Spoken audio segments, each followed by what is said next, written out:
All right, we're closing out the evening. We have got Senator Bell here. He was showing off his cool new dig, so kind of tell us what's going on here. Well, Iva, this is our new offices. Of course, you've been walking through the new offices today, I have. and they're impressive. We've got a lot more room than we had. We don't have mold on the walls like we had at the old building. We've actually got fresh air here. Of course, I was one of the offices that was blessed with a window at the old place, but everybody here at least has a window where you can see outside. But yeah, this is my new office, and it's, there's a lot of room. That is here. a lovely chair that you have, sir. This is my Ducks Unlimited camouflage desk chair. In fact, I may be the only person up here with a camouflage desk chair. I have personally not seen one, sir. That is lovely. But Iva, as you know, you and I have been friends, but also friends on Facebook for a long time. Outdoor activities are a big part of my life, and not just back home, but a big part of what I do here in the legislature, and a big part of the bills and what concerns me are protecting our natural resources, making sure that we're using them in the best way possible. A lot of people may not realize, or they may just say, "Oh, it's just hunting and fishing." And what's that got to do with Tennessee overall? What's a $2 billion impact on our economy in the state of Tennessee? Wow. It is a huge monetary issue. There are over 26,000 jobs in the state of Tennessee directly tied to our outdoor activities, and that could be hiking, hunting, fishing, bird watching, any of those things. Off-highway vehicles.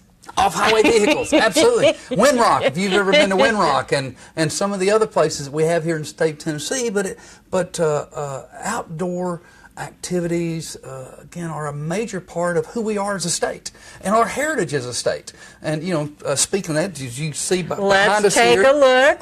This is a skull from a bear that I killed during bear season back in October. Oh, recent kill. Yeah, back in October. In fact, I had it processed. I've been eating bear sausage. I can't get my wife to eat the bear sausage, but I've been eating the bear sausage at home. I fixed a bear ham for both Thanksgiving and Christmas. Again, the men ate it. The women couldn't quite get the women to eat it. Does it taste like chicken? No, it doesn't. It's got a unique flavor. But that's the skull. Do you do jerky from bear? I don't do jerky from bear. I've done jerky from deer. Okay. In fact, Wednesday morning for our caucus meeting, I'm bringing deer sausage balls that I'm making myself and bringing into my fellow senators for the caucus meeting. The ones from the big city. I'm sorry. So the ones from the big city. And then behind us here, we also have this is an award I got from the Safari Club International, which last year I was blessed. I was honored to be named their National Legislator of the Year. So out of 15,000 state legislators, I got the award as being the one most helpful and friendly to conservation and protecting our Second Amendment, protecting our outdoor activities, and that's what Safari Club gave me. They brought my wife and I to Washington D.C. and gave that to me at a ceremony. So it was special. It really was special. Cool. Look at you. And then right here's one I got from the Tennessee Wildlife Federation, and it was for their State Legislator of the Year. Okay. And so that's another special thing. Tennessee Wildlife Federation is very involved in protecting our resources, natural resources, and protecting hunting, fishing, and Second Amendment rights here in the state of Tennessee. So, well, speaking of, new year, new you kind of thing, what is going to be your focus this year? Goodness. My focus, and I've chaired the Government Operations Committee now going into my 7th year, and its focus, and I know this may sound, people may say, you try to bring efficiency to government. Well, that's what I try to do, is bring efficiency to government. It's a daunting task at times. It's a daunting task at times. But that committee has oversight over state agencies, departments, boards, and commissions. It's the only standing committee that meets year-round. So a lot of my focus is what is this committee doing and what can we do to make it better. One of the bills that I'm drafting, in fact, it's already drafted, that I'll be filing. There are regulations that govern the citizens of the state of Tennessee. Some of them are called laws or statutes. Right. Like you break a law if you break into somebody's house, or if you kill somebody, or if you speed on the road. Those are statutes. Then you have rules, which rules govern many of the boards and professions of our life. They may not be statute, but there's still things that you have to abide by if you're operating in this area. There are other things called policy. Now, policy is meant not to control or not to affect citizens' lives, but to affect the internal workings of an agency. Well, a statute or a law has to pass the legislature. A rule has to come through the committee I chair and be approved by us before it can affect the citizen. A policy can be implemented by the agency on its own without any oversight. Okay. There have been times in the past, and very recently, where agencies have been doing things by policy that should be done by rule. And so I've got a bill that more clearly defines what a policy and rule is so they don't get by the people's oversight. That's what we are. We're the people's body up here, the House and the Senate. And they can do things by policy without any oversight. And if it affects the citizens, that's wrong. And so I've got a bill that more clearly defines that. That's one of the things I'll be working on this year. Okay, so like bureaucracy, right? What you're Bureaucracy, saying. trying to control the bureaucracy of the state. How many boards do we have? It's 272. It's crazy. It's crazy. They govern everything from, well, they're big. When I say boards, it's boards, departments, agencies, and commissions. Gotcha. Departments as big as the Department of Education, Department of Safety, Department of Corrections, to something as small as the Board of Professional Midwives, which has about 41. These are the midwives who deliver babies in homes. Not the midwives who are delivering babies in hospitals, but the ones who come to your house and have it like the old. In fact, my wife and I have had our last 3 children at home. Did you have a midwife? Yes, had a midwife at home. And so there's only 41 of them licensed in the whole state of Tennessee, and so this board just governs them. So something as small as that to something as big as the Department of Education, that's what my committee has oversight over.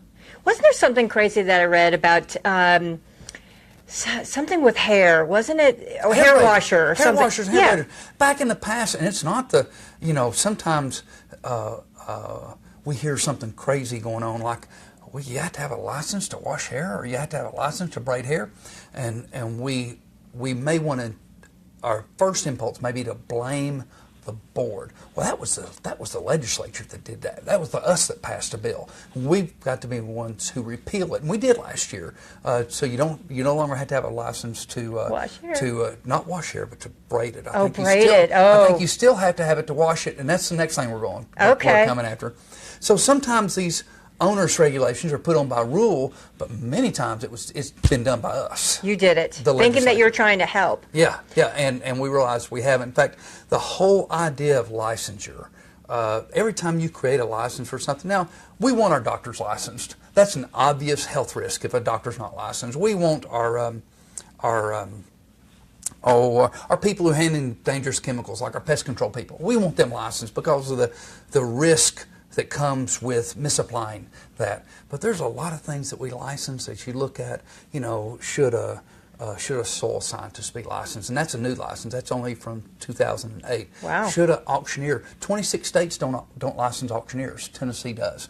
We license guys who, you've seen this mixed martial arts on TV. Yeah. Okay, the guys who announce that have to be licensed. Yeah, and that's in statute. That's not a rule. That's in statute. And so we're now going back and looking at a lot of those things saying, is that really a public health or safety issue that a guy announcing a MMA match has to be licensed? No, that's protectionism. That's turf battles. That's what most of this is about. It's not about protecting the public. It's about turf battles. We got different groups up here. I met with a group this morning, well intended, and I think they really want the best for the citizens, but they want a licensed art therapist. What? Okay, yeah. That's what I said at first. What? And I'm still there. I'm still not. You're going to listen. Yeah, I'm going to listen. I'm going to be polite, like a good, like you should do. Right. You should do. But only 12 states do license them. 38 don't. But my question to these women who were in here asking me about this, if my wife is. She decides to practice medicine without a license, and she gets her a medical bag and somehow gets the drugs that you would have to do that, and she goes to a home and starts practicing medicine, diagnosing, giving, prescribing. Not she couldn't prescribe, but let's say she's got the drugs and she decides to give injections and shots for that. somebody would file a complaint on her. Well, somebody from the medical board would go investigate her, and they would go in and determine whether she is practicing medicine. And if she is, she could be criminally liable. It's a serious offense to practice medicine without a license. Well, my wife in real life is an artist and uses art to minister to women who've at a local home where women come who've had drug problems and legal problems. And I asked these two women who were here promoting the idea of licensing art therapists, I said, is my wife performing art therapy by doing this? Oh, right. I said, would she be performing art therapy? I said, well, no, she wouldn't unless she said she was, unless she was reporting herself to be an art therapist. And I said, well, let's go back to the analogy of practicing medicine.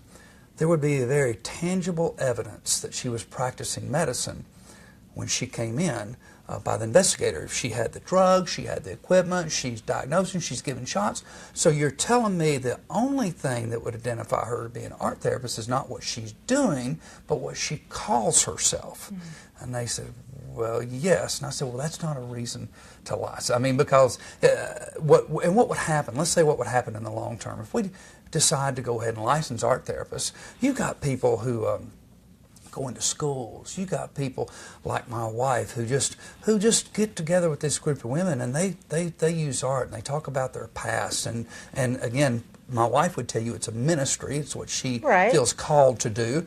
But an art therapist would look at that and say, well, that's really art therapy that she's doing, and so she shouldn't be able to do that. You'd be cutting people out who can do it now. And so those are some of the issues that we look at. When I look at a group who wants to be licensed, the first thing I ask is I say, what public harm are we trying to correct? Where is the danger to the public if this group is not licensed? And then and don't give me anecdotal evidence, and that's what I told them, give me empirical evidence. Let me go to the 12 states where they have licensed therapists and the 38 states where they don't, and show me some comparison that shows the citizens of the state are safer and better served in those 12 states versus where they're at right now. You know, I've drawn a pretty hard line because, again, every time you license something, you create a barrier for people to work.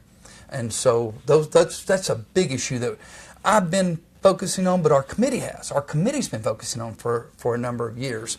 Another thing about this group, and it's very small. There's only about 70 what right now are board certified art therapists in the state.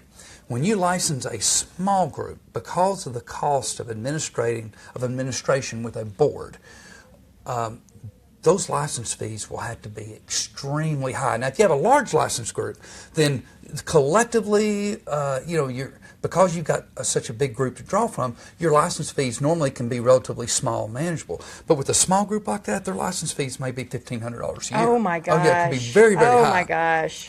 But that's because the small pool, because the size, the universe that you're governing, and so. I told them to think about that. I said, listen, if we were to do this, you're going to have a huge license fee.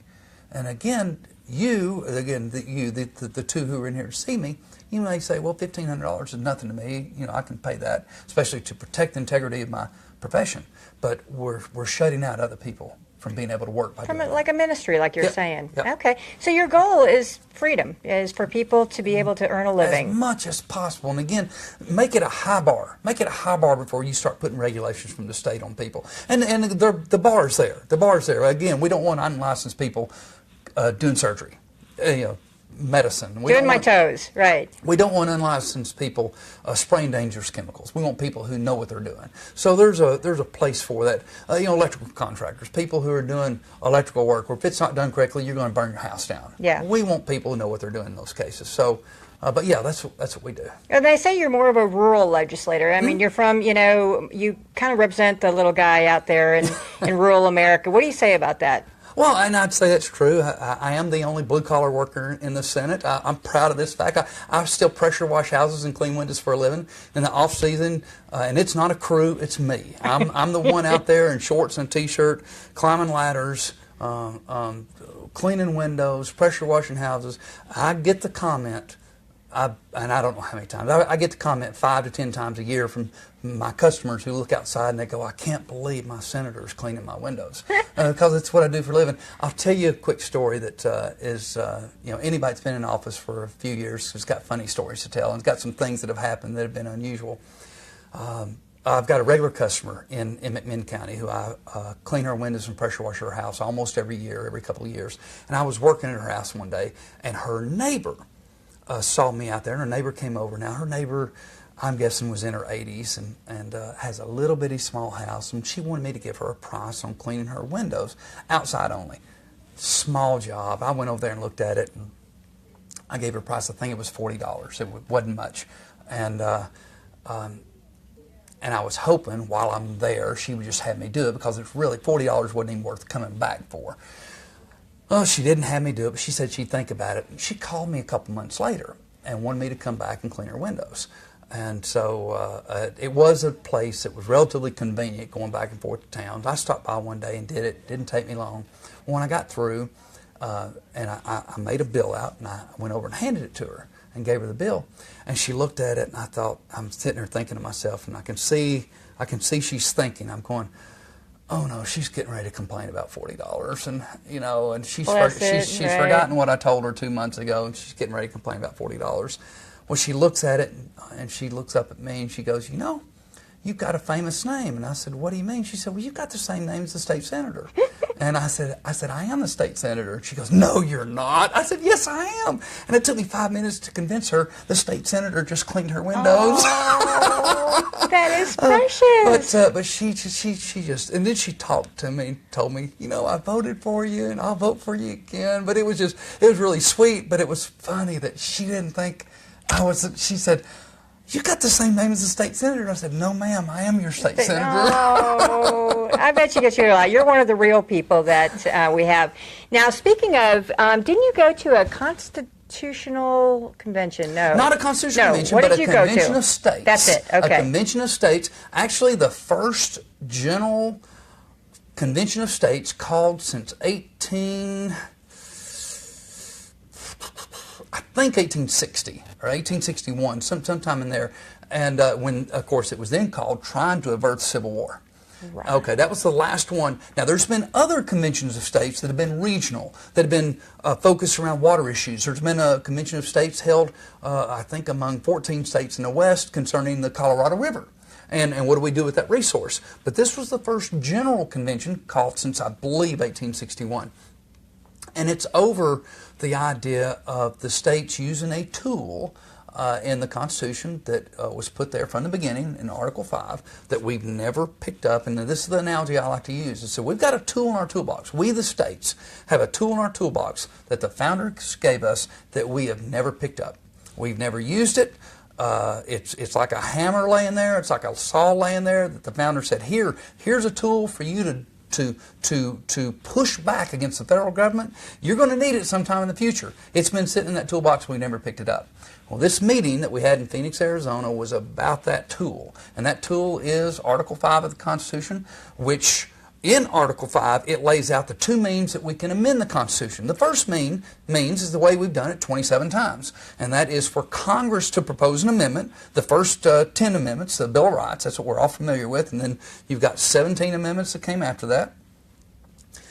But in Article 5 are two ways to change the Constitution. One, Congress proposes the amendment, but two, the second one that's never been done is for the states to meet together to propose an amendment. Now, over the last 200, goodness, my math is going to be fuzzy, 230-something years of our country's existence, there have been over 700 calls for an Article 5 Convention of States.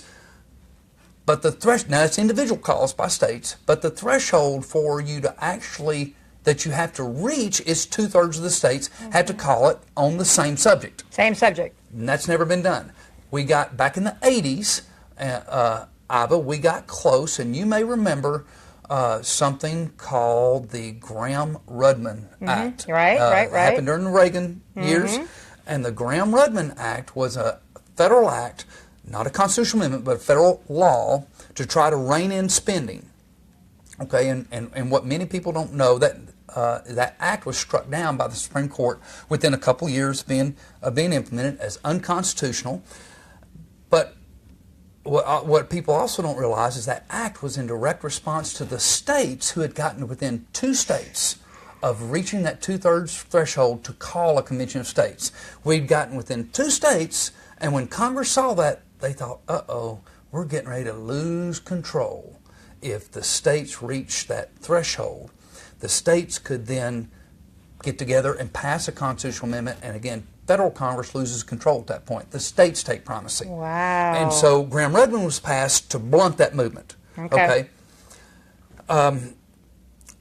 The meeting I went to in Arizona was centered around, now there's several different groups pushing for an Article 5 convention and its own different subjects, but the specific subject that we met with about in Arizona is the one that has the most traction nationwide, and is for a balanced budget amendment, a BBA. Nice. Is what they call it.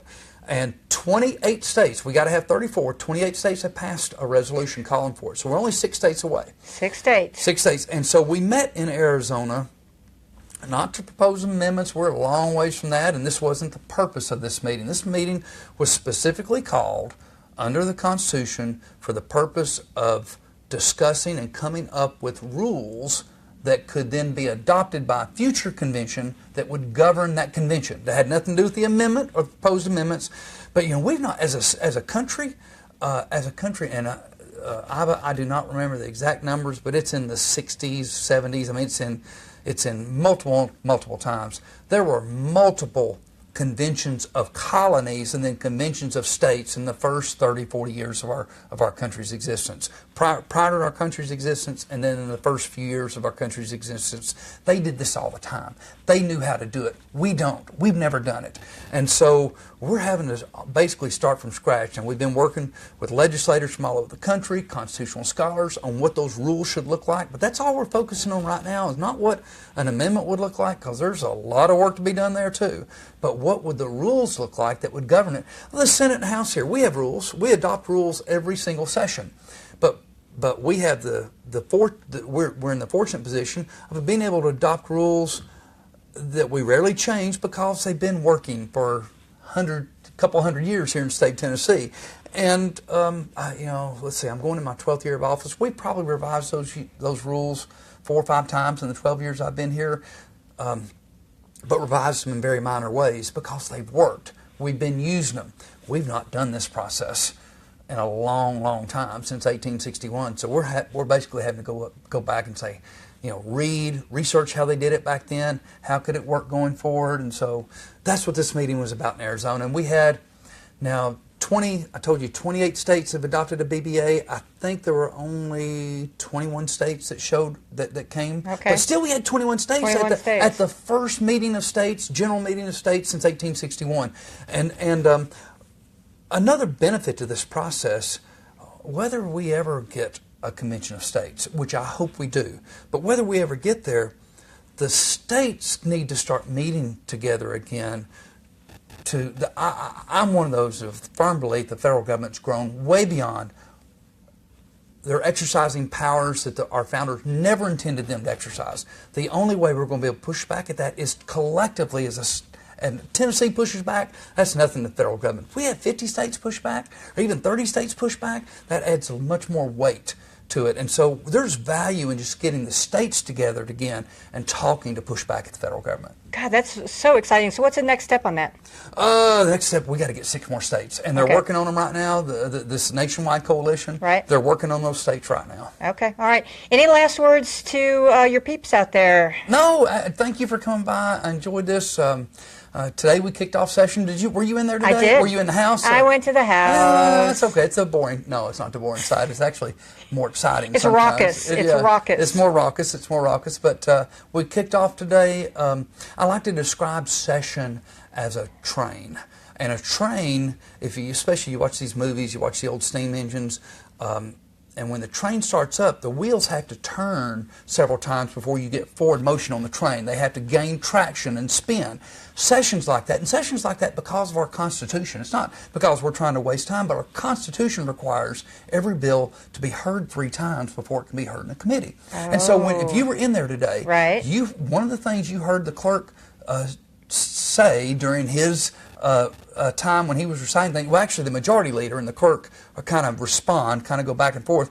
You heard the majority leader said, bills number 1250 through 1325 have been heard on first reading. And then they would say bills number 1140 through 1182 have been heard on second reading and will be assigned to a committee. Procedurally, according to the Constitution, each bill has to be heard twice before it can be assigned to a committee. Oh. And so we're going through that process now as bills are being filed, which I have some here on my desk that I'm going through. Gotcha. As bills are being filed, procedurally, they have to be read and heard, even though they're not read individually, but they have to be procedurally read and heard twice on the House and Senate floor before they can even be assigned to a committee.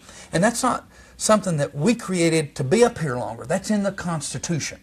And that's there to protect the people, because you don't want us to just be able to file a bill and immediately have it heard. You want notice. This is about giving the public notice that our founders put in back in 1796. Right. So that's what we're doing right now. I'd encourage everybody to come up here. Come up here and watch it. You've been up here a number of times, Iva. It is fascinating. It'll give you a much better idea of how things operate here in your state government. Amen. All right. Well, thank you so much for your time. We certainly do appreciate your passion. All right. Thank you.